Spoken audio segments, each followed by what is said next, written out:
Being a part of launch events with Apple was probably the highlight of my career. 2007, when the original iPhone launched, that revolutionized not only the phone industry, but it revolutionized what Apple did and how they produced the product, marketed the product. During that time, anything could happen, right? Jamal Purvis is a veteran of the armed forces and a seasoned pro in technical support, solutions engineering, and creative production. He brings insights from his time at Apple to help us forecast what technology we should be paying attention to. Newton, Palm Pilots, Circuit City, Radio Shack, gone. Sears, one of the biggest names ever. Sears, none of that exists. It's gone. Yep. I think that for smaller businesses, you always have to be aware of where the hockey puck is going. Yes. Let's not forget the elephant in the room, and that's AI. AI is very big. It's going to keep enhancing surveillance, communications, cybersecurity. AI is so uniquely designed to be great, but it's also going to be very, very evil. The next world war, it's not going to be fought by humans. You don't even have to have an army anymore. So we have to be open to a double-edged sword for both sides of using AI in any kind of deployment. What technologies would say, this is really what we got to pay attention to? All right, so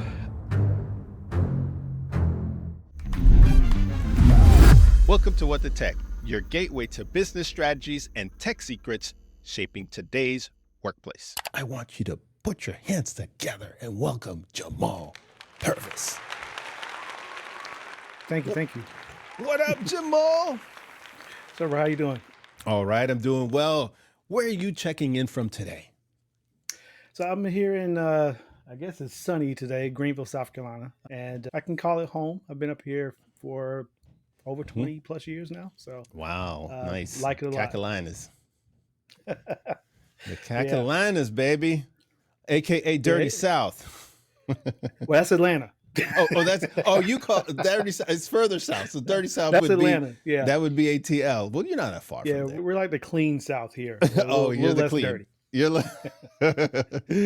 well, we had the opportunity to talk earlier, and I learned a lot about your time. You'd served in the military, which I want to thank you for your service. And, your career spans the military all the way through the private sector with technology like Apple and Intelisys.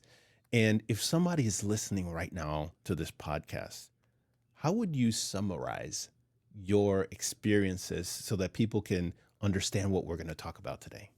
I've always thought myself as being like a sponge in my career. Yeah, I joined the military, got hurt, didn't work out there.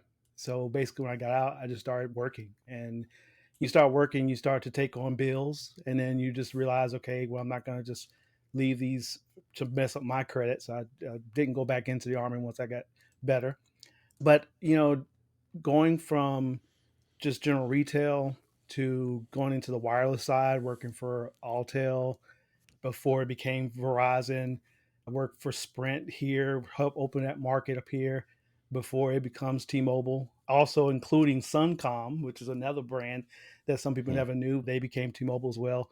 It's a lot of education that you learn from one company to another. So what I try to do is take bits and pieces of everything and just build myself to become a better person, and also to be able to be a better trainer and educator when it comes to welcoming in people.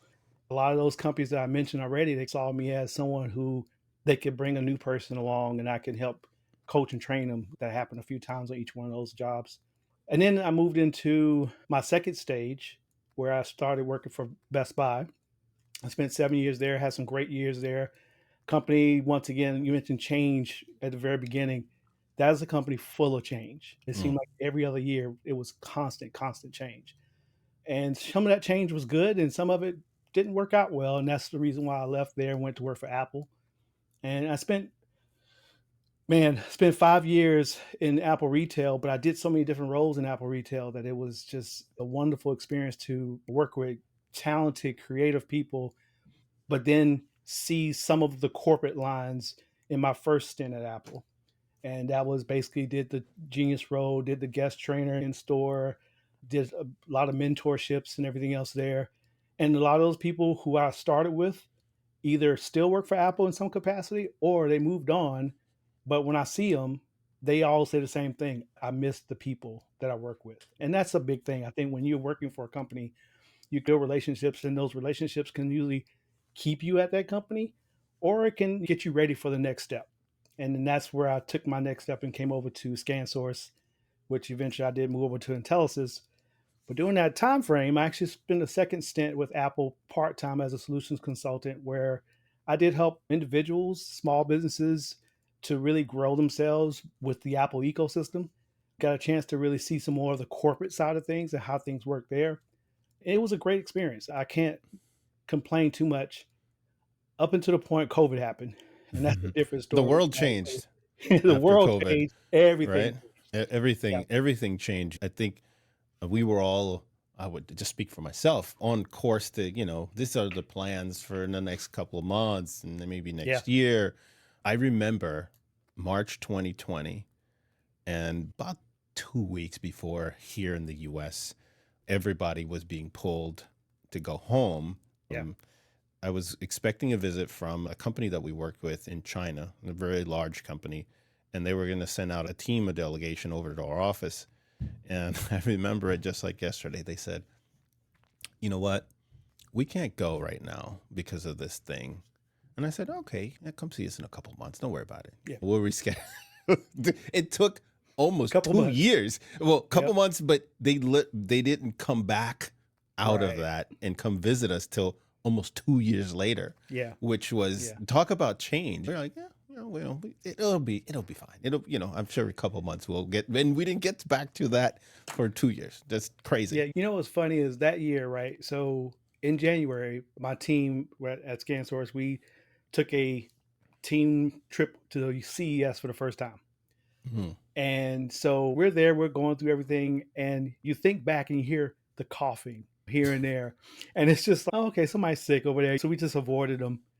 And I just thank God that it was like, okay, I didn't catch COVID then. I did catch it, but I didn't catch it till almost 2 years later, really. And by the time I caught it, I did the vaccine thing. So it was a very mild case, and that was a good thing. But it was just so funny because I'm like, during that time, anything could have happened, right? I could have came Yes. back and Did you go we to wouldn't know CES what it that was. year?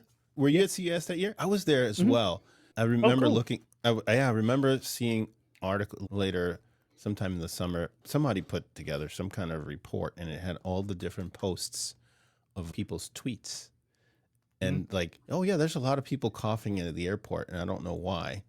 And Yeah. I remember being there, and somebody had said, "Did you hear that there are a lot of people that prior to CES," and for those that don't know what CES is, the Consumer Electronics Show, which is the largest, and it shouldn't even be called a Consumer Electronics Show. They should give it a new name. Prior to that, there was a lot of people that were not well from the hotel people and all that. So that was kind of crazy. But fast forwarding to now, you were just talking about changes and Best Buy and education, and you were mentioning all the oldies, Sprint and Altel. You got to really be deep into the telecom world to remember, or to remember Altel, to remember Sprint. Obviously, the kids may not even have heard some of these there were big companies, Yeah, but they are were big. around. They're not around no more. But you said a couple of things several times, and you said the word education a few times. I just recently saw the documentary on Martha Stewart, and what was interesting about Martha, talking about herself and her history and her career, was that she kept talking about how she is foremost a teacher and an educator. And that's what allowed her to be Martha Stewart that we know. That's what she did with her books, with her videos, is really try to show people and help them understand how to do whatever she was trying to do as well. I found that interesting, that she would call herself that over anything else. She could have given herself that another label, any other label, right? She's a celebrity. She's anything, right? A poet, a writer, or author. She called herself an educator, essentially. Yeah. And that's what allowed her to thrive in building her empire, so to speak.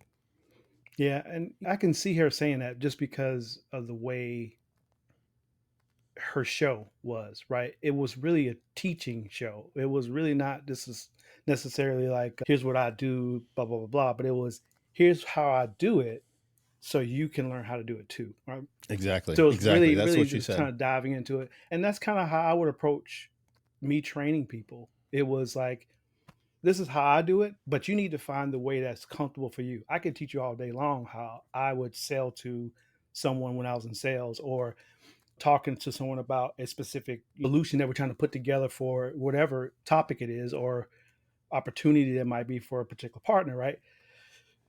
But until you kind of grasp that educational piece for yourself to know what you can impact and how you can impact it yourself, it's really tough for me to tell you the right way, because my right way is not the same as your right way. We're all going to have different ways of learning. And that's why we have those 3 learning steps, right? One's got to be the person. I'm a doer. I like to actually go and do the things, put my hands on it. I read, but I don't necessarily put reading as the top, because I know the fact that some of the stuff that I read, when you're reading a step, especially when you're talking about coding or something like that, reading it and doing it is 2 different things, right? Learning a language and speaking the language is 2 different things. Right? 100%. Everybody goes and takes Spanish class or French class or something in high school, but how many of them are actually speaking it today in your day-to-day life? It's a You different don't thing. normally do that, right? It's 2 different things. Speaking of doing 2 different things, one of the things that I put together was a couple of different things in understanding your timeline and your time spent at Apple. You came into Apple at around 2010. Yep. And you said you had 2 stints. And I was curious about a couple of things. You came in right at the tail end of when Steve Jobs was around. And then you also got to see the launch of products. I've got a couple of lists here of products, like the iPad in 2010. And in 2016, we had AirPods, 2019 Apple TV, 2021 AirTags.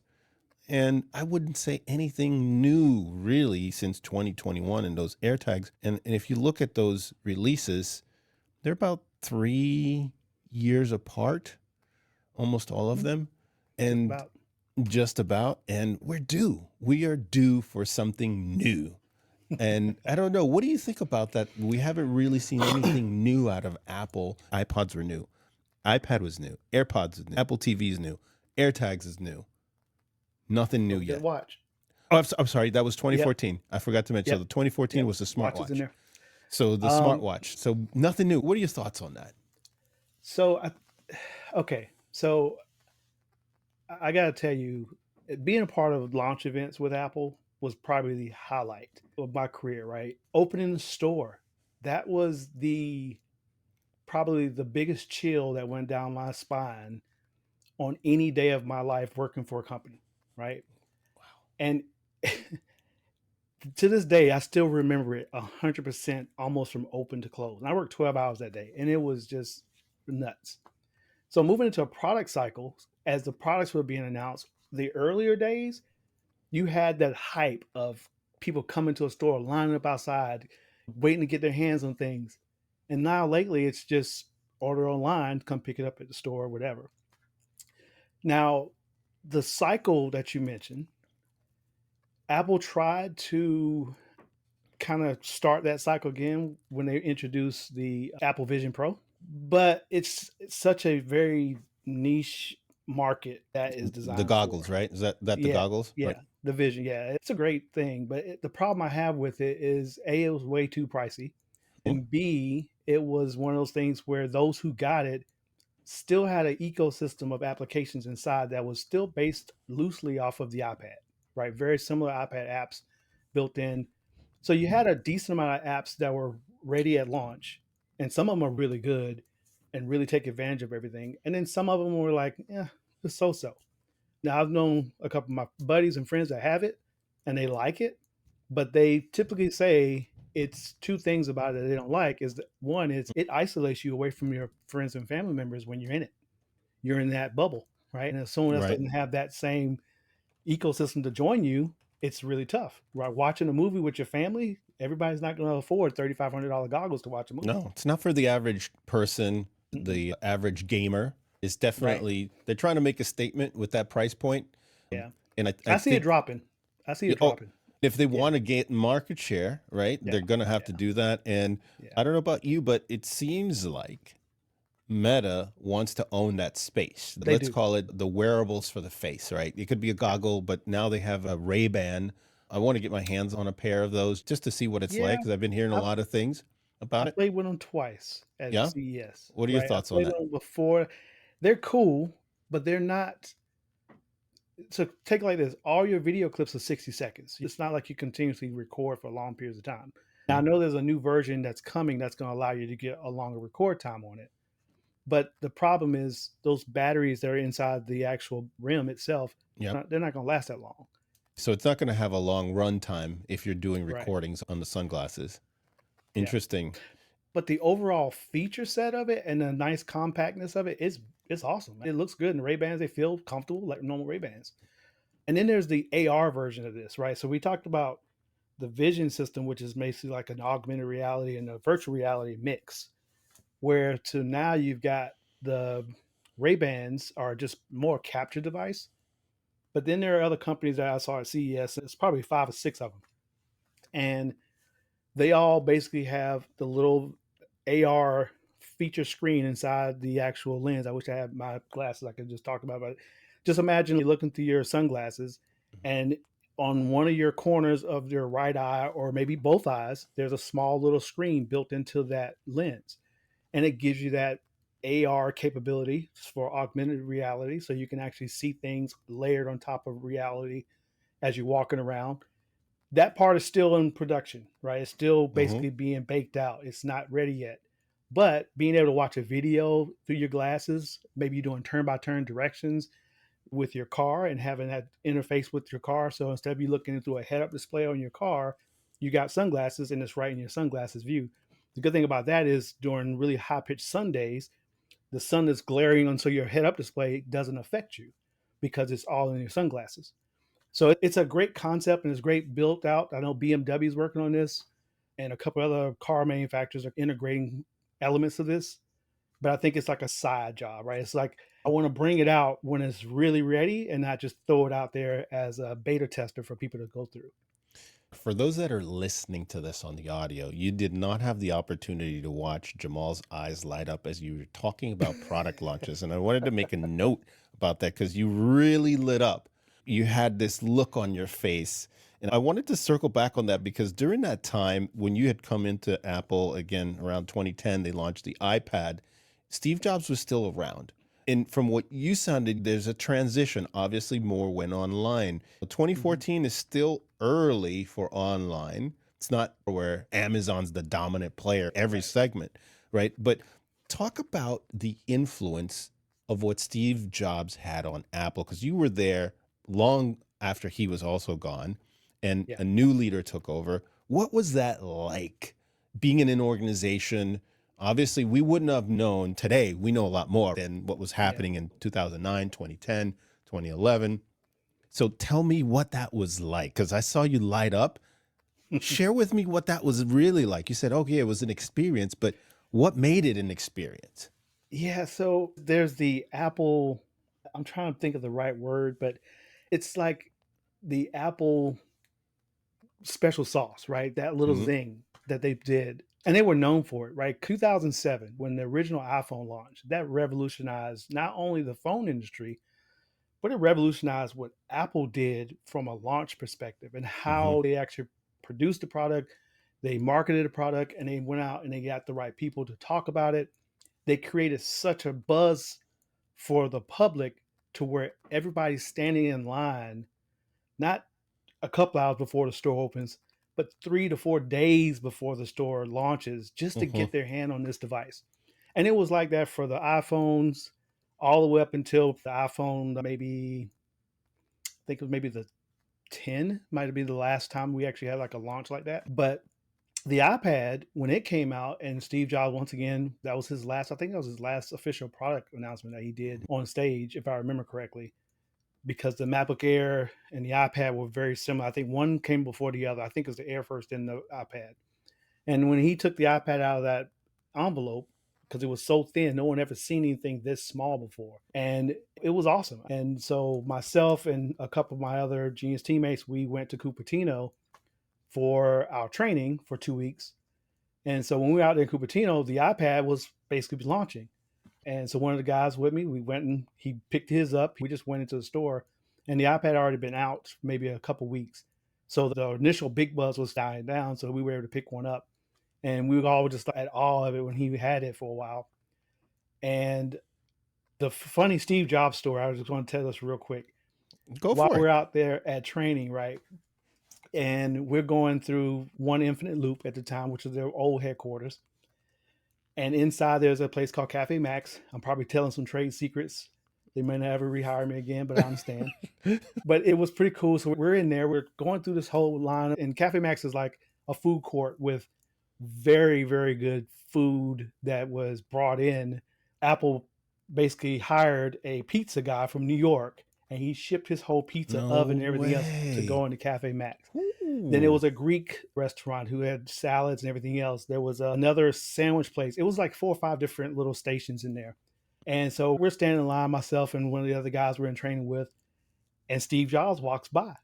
And he's like, "Excuse me, fellas, I want to see what they got over here." And we're standing like, "Of course, excuse me." And so we go through it. He was like, he looked at us. He was like, "What do you think?" I was like, "I don't know what you're in for." So he laughed. He was like, "Yeah, not this today." And he walked away. So the rumor that was coming into it was if Steve Jobs was to get his lunch and sits down inside Cafe Max to eat, that was his way of welcoming people to kind of come by, speak, but very briefly get it. "Hey, how you doing, Mr. Steve?" That was it. But if he got his lunch and left, you leave him alone. And that day, I think he got his lunch and left. Fast forward the next day, same kind of solution. We're going out there. Steve comes down. He goes in line. And ironically, he comes in front of us again. I'm like, what's going on? And this time, I think he was looking at, I think he did get the Greek salad or something that he got. And he sat down. He, at that time, who was it? Was him? Johnny Ives was there. And it was one of the other execs. I can't remember his name off the top of my head. He's along with Apple. But they sat down for a minute. And so one of our trainers was saying, "Hey, let me just give you a word of advice. Don't be like some of the other geniuses who come in," and walked up to Steve and says, "Hey, we're not worthy," and starts to bow down to him as if he's a god. He did not like that. Mm, And let's just say those geniuses were not geniuses anymore. Didn't get really? fired, but they weren't geniuses because they got Mm. sent home. Oh, So, moral of the story is Steve was very much like, and this is my impression of who he was. He was personable when he wanted to be, but he was very much like, do your job and I will reward you, but don't act like you're not worthy to do the job or I won't want you. And I'm pretty sure someone else may have similar stories. There might be someone else that has a more juicier story than that, but that was just my little Steve Jobs story. It was funny. wow. So you had a Um, brush with Steve yeah. Jobs 2 days. Yeah. And at that time, he was definitely, you could start to see he was sicker, right? He was very, very thin. He was Oh, very thin really? at the time. Shortly after that, it was maybe about 8 months later, he had passed away. Wow. And so I got a chance to say, yeah, I kind of met him, even though I didn't really Up sit down and close have though. coffee with him, right? You Yeah, it was up you close. didn't hear a third-hand story. You saw Nope. you saw Yeah. him actually interact with Yeah. peers, and so that's really fascinating. Yeah. People knew how to talk to him. And that was the thing. So new guys like us coming in, you're starstruck, right? It's like, Yeah. ooh, this is Steve Jobs. And, sometimes you say stupid stuff. And that was the one thing I always said, please don't say nothing stupid. Just sit down. And as obviously Tim Cook took over Yes. a lot of the organization, I'm sure there's a lot of internal change when any new football coach comes to a team, right? Yeah. He brings his crew, he brings his philosophy, his idea. And I'm sure that a lot of Steve Jobs, the essence of who he was, remained at Apple. Yeah. But with him being gone, some of that will diminish over time. Tell me what you saw change once Mr. Cook took over and what that organization was like. What was your perspective on that? Tim's perspective, being from his background, it didn't really change overnight. It was a gradual shift. And I think that was what the company needed. So he did an excellent job by making sure he had the right team members around that could orchestrate different objectives that he had and goals.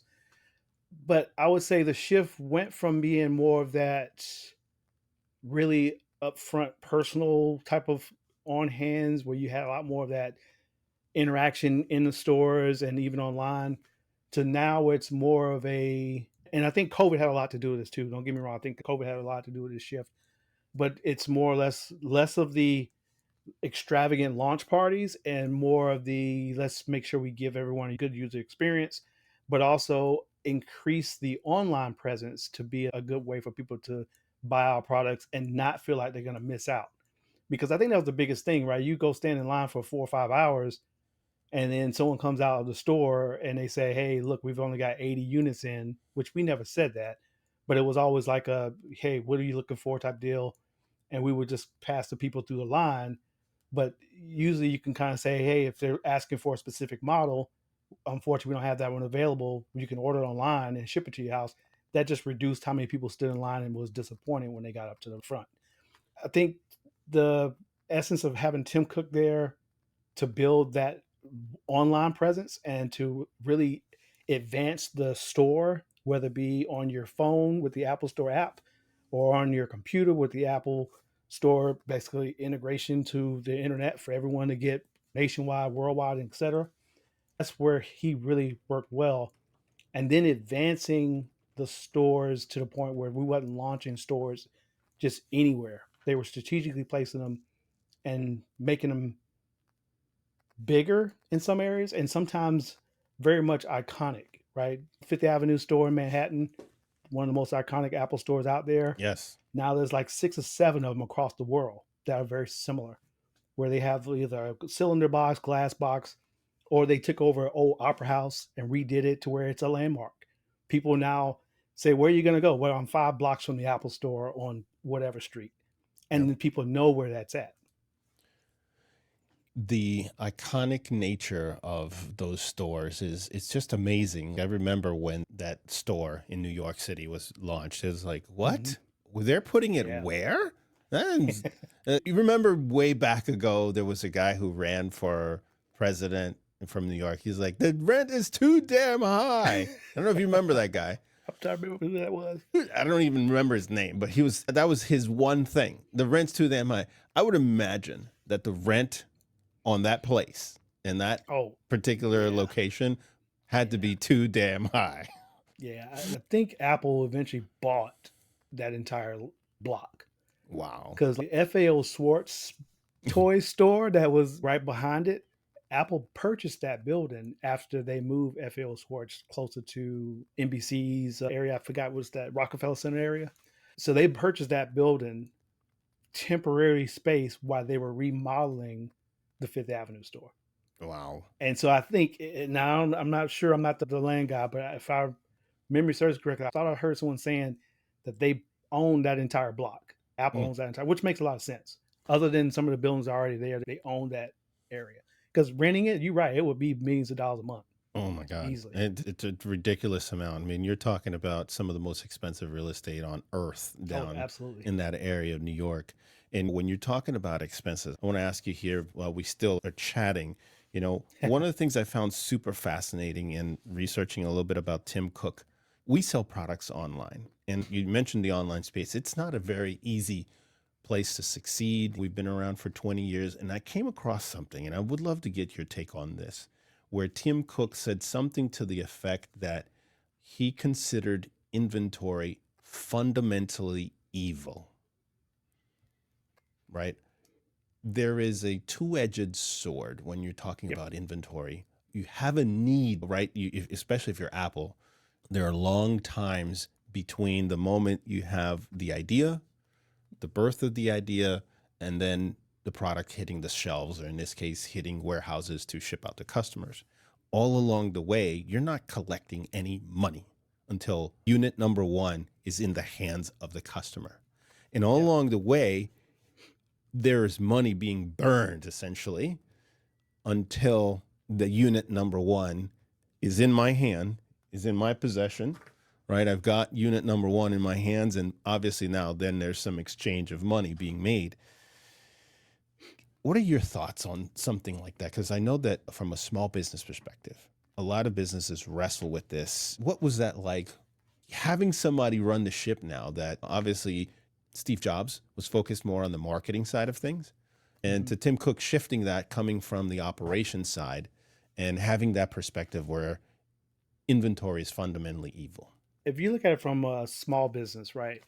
Let's say a mom and pop shop who has a boutique store. they typically are going to purchase things from a distributor, right? And they're going to purchase things that are going to make the most sense based off of sales performance from previous years. Could be clothing, could be electronics, and they're going to make sure they get something that's going to still keep up with the times. People want to buy these objects or these whatever it is. And from that point of view, it's okay, that's great. But then what happens when you get an item that is a huge seller and you have not enough of it? Then you have that supply and demand issue where you're trying to get more of that inventory, but unfortunately, because you didn't order enough from the beginning, everyone else has already taken that. So now you're Hmm. lost potential customers. But on the flip side of that, let's say you're proactively thinking like this is going to be a hit, and you go out here and you order too much, and all of a Hmm. sudden it becomes a flop, right? And we could say that maybe the Vision Pro was something like that, but I don't think it's a complete flop. But I know that a lot of stores still have inventory, and that's where I think a lot of times it's a hard judgment call. But I think to Apple's point was they had brought their whole sales volume down for the Vision Pro to say we're only going to sell, I'm just throwing out a number, it's not right, but 60,000 units across the US. And let's say they only sold 20,000 of those 60,000 units, and those other 40,000 units are still sitting in stores or in the warehouse to be shipped out. So then what do you do? And Apple's not a discount company. They're not going to just put it on sale. They're going to do other things to get creative to either move that inventory or to do other things that might benefit them internally. So from an inventory point of view, I can see, like you said, it's a double-edged sword. So you're damned if you do, you're damned if you don't. So having it and being overstock is a problem, or having it and being understock is a huger problem because now you're losing sales. And what happens to a lot of customers is if I know that every time I come to your store, you never have the item, what's the likelihood of me coming back to your store or even your online store? It's very slim. I'm going to go to Amazon. I'm going to go to B&H. I'm going to go to these bigger box places that I know has the inventory because it's the exact same price. So that kills the small business owners in certain markets, especially markets like this.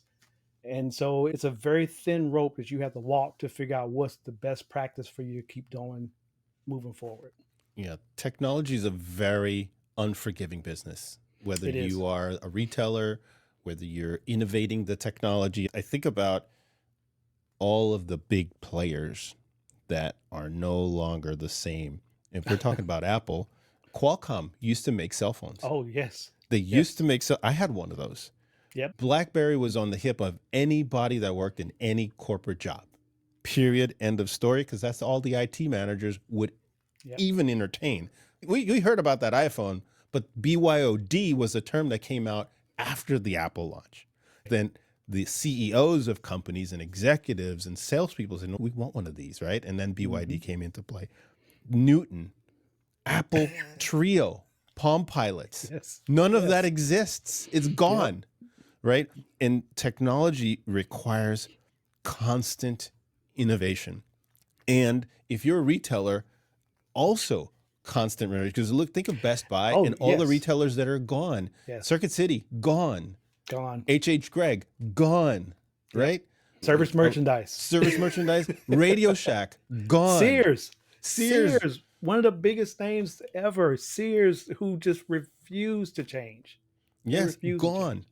Gone. Yeah. And I think that for smaller businesses, you always have to be aware Yes. of where the hockey puck is going. And I want to leave off on this note, especially for those small and medium businesses that are out there, because you get to interact with vendors of these new technologies that are coming online. You went to CES as well, and you know what is being consumed and what these vendors are also coming up with. What are the 2 or 3 technologies that you would say, this is really what we got to pay attention to the next couple of years, because this is what's coming down the line? All right. So I'm going to say there's going to be an underlying phrase to this too. So the technologies themselves, anything in the mobility space, and we're talking about things like cell phones, tablets, connectivity devices like your mobile routers or hotspots, those areas are going to continue to be the lifeblood of what's going on when it comes to your communications personally or business wise. So making sure that you're up to date and keeping up with what's going on there is very important. That infrastructure around that, right?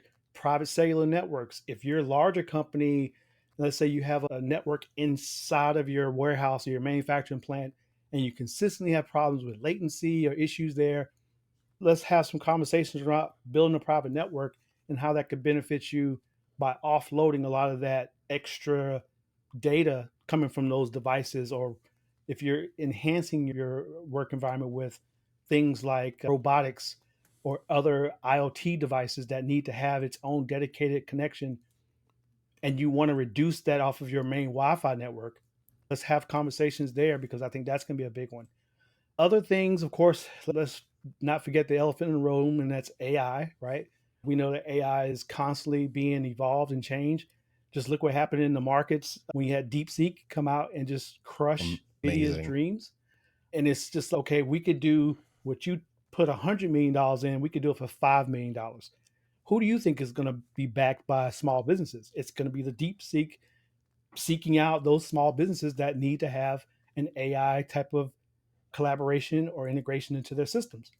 So those two are, I think, really big areas that we need to make sure we keep an eye on when it comes to how that works. And for a small business, you're wondering, how am I going to use AI in my business?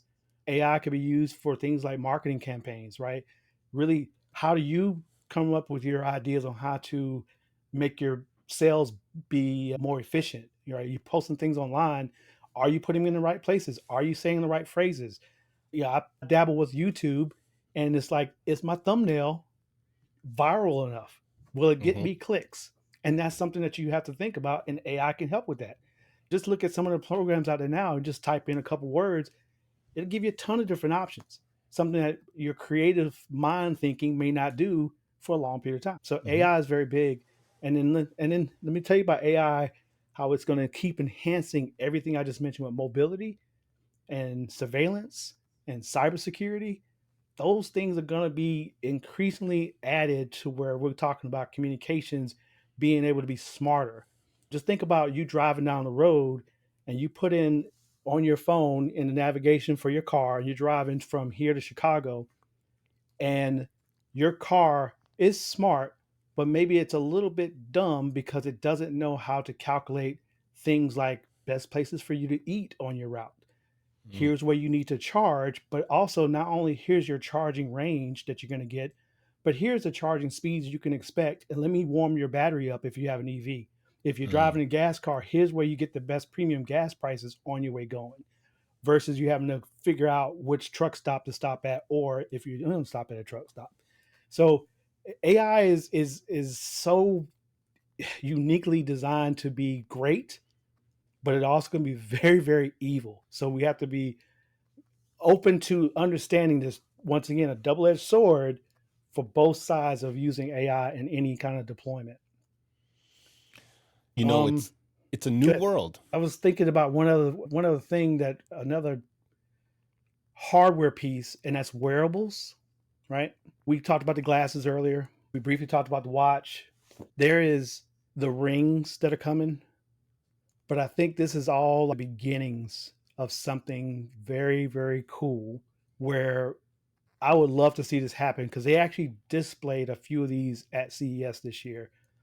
And that was basically being able to give someone who lost an arm or a finger or a Mm. leg, whether it be through a car accident or in the middle of a war, giving that person back the ability to use their hand, to use their legs, to give them sight back if they're blind. Those innovations is where I think the true combination of hardware and software are going to make a huge difference in our life. But once again, it's going to be a slow build there. So be careful what you invest in and how you do it. The future of AI and robotics is super fascinating and exciting. I've been seeing how robotics has gotten to a point where we're not far from a Jetsons type of thing where you can Yeah. have your meal cooked by your robot. It Yeah. can retrieve something from a refrigerator. I saw a demo of one going into a fridge, pulling out some fruit and cutting it. That's straight up iRobot. the movie Yeah. I, Robot with Will Yep. Smith. That was like 20 years ago, right? And I heard just this morning, it was really fascinating. I heard this guy who was a former special forces guy say, he was talking about futuristic tech, future Yep. tech. And he said something to the fact, and I think it was a throwaway line, but he was very, very telling. He's like, yeah, you remember the days of Mork and Mindy and that, and how all these things were. And it's quite possible that these writers, people in Hollywood, may have had some foresight or creativity or through whatever means into that world that was coming. And that was in the Yeah. 70s. Yeah. That was in the 70s. So imagine the things that we haven't quite seen publicly yet that is Yeah. still to come. We're just getting the Yeah. taste, right? Yep. Just the taste of robotics, taste of the AI. I mean, it's early. I would say we're in inning number 1 or quarter number 1 with AI and robotics, really, Yeah, I agree. I agree. right? You know what's funny is when you said that, I was thinking about there was an old saying that says reality imitates Hollywood. I Yeah. think that's how it goes, right? So Hollywood thinks of great ideas, and then the real companies say, "Oh, that's a good idea. Let's make it." You talk about iRobot, right? You got Tesla's got their robot, Honda's got their robot, Boston Dynamics has their Oh, dog the that others are was like, the dog and the ones that jump boxes and yep, everything. Those are like yeah. really wild. And those, I can't say for sure, but I'm pretty sure the military's got a couple they've been testing. I 100% guarantee that. In like 2014, maybe 2012, someone showed me a video of what I think is those robots from Boston Dynamics. Yep. And he says they're working on this. And it was Oh, yeah. at the time, it was completely strapped up. It wasn't free running around on boxes, but it was running on a treadmill. I was like, Yeah. Yeah. There's a YouTube what? video out. Is that the YouTube? I think that's the one you talk What? about. Yeah. And I was just like, are you kidding me? He's like, Yeah. can you imagine? You don't even have to have an army anymore if you're talking military now. You No. can just send these guys out and they're the frontline workers, right? Yeah. Yeah. And doing all The that is crazy. the next world war, if it ever happens, and I hope in our lifetime we never see it, right? It's not going to be fought by humans. It's going to be fought by drones. It's going to be fought by cyber. Those are the two things. There's very few people who are going to have casualties in the sense of we're attacking someone's soil and vice versa. It's definitely going to be a cyber attack, then the robotic stuff, the drone attacks. Those things are going to be what the craziest and most scary thing about it. That's reality now. Yeah. And so the Boston Dynamics dog is about $75,000 per dog. The show had several other smaller companies, and their dogs range from about $3,500 to about $10,000. And they were smaller, more compact. But then you start thinking about it. It's smaller. They're more compact. They can get into places where the bigger dog cannot.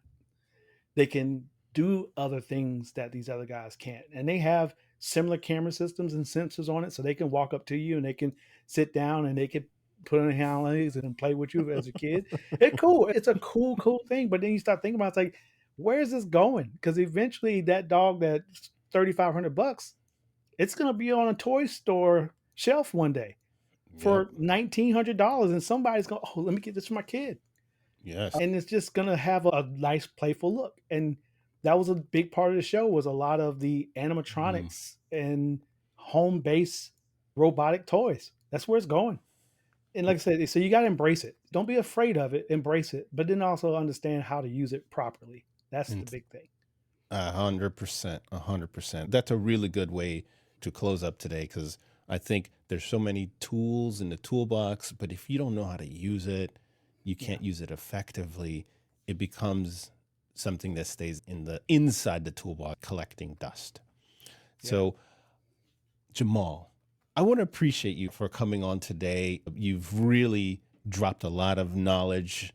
And if people want to find you and reach out to you, where can they best do that? I'm on LinkedIn, of course. I did mention my little YouTube channel, so I'll plug them shamelessly. Yeah, absolutely. Go for it. Keyless Entry is my car channel. It's very new. I'm not the best at it yet, and I'm not trying to be the best. I just want to get better.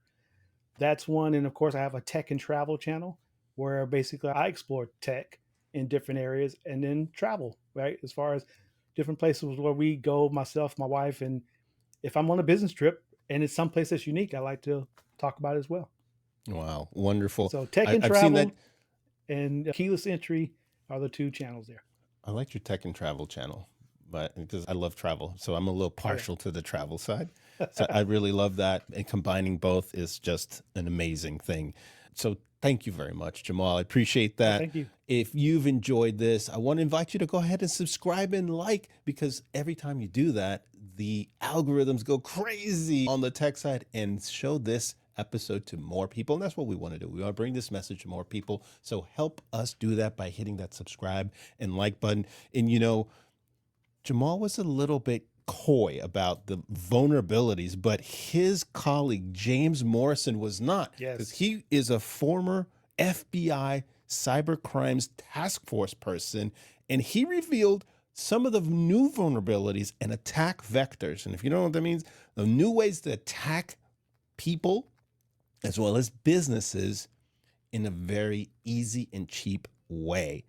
Go ahead and check out that episode with James Morrison. I think you'll enjoy it, especially if you are a business. You want to go see some of these vulnerabilities and how to stay ahead of the cyber criminals. So I want to thank you for today. I will see you in that episode. Thanks for joining us.